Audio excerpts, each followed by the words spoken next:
disse Gabriel a Maria: você foi escolhida por Deus. Você será cheia do Espírito Santo e conceberá uma criança, o Filho de Deus, e o chamará Jesus.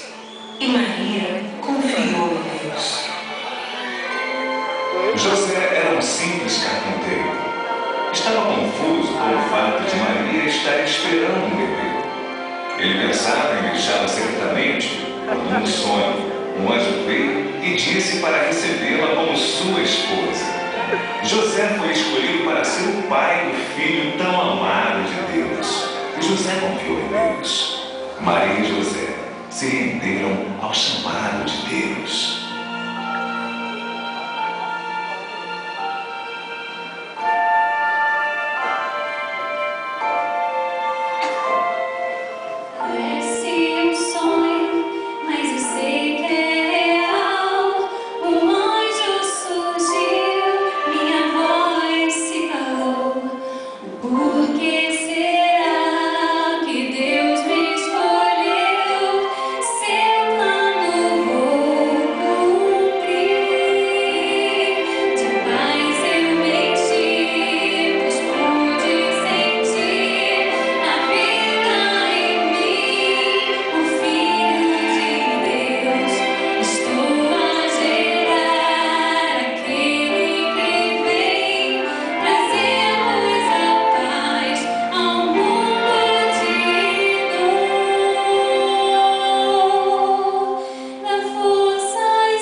Você já se perguntou qual a razão do amor de Deus por nós? Talvez enquanto você ouve esta cantata, seu coração deseja acreditar e receber este presente de Deus para nós. Jesus veio nesse volta ao Pai. Ele está de braços abertos para nos receber. Espera com amor e perdão para nos restaurar, curar e encher-nos de paz. Tudo porque nos amou. Nós somos a razão do Natal.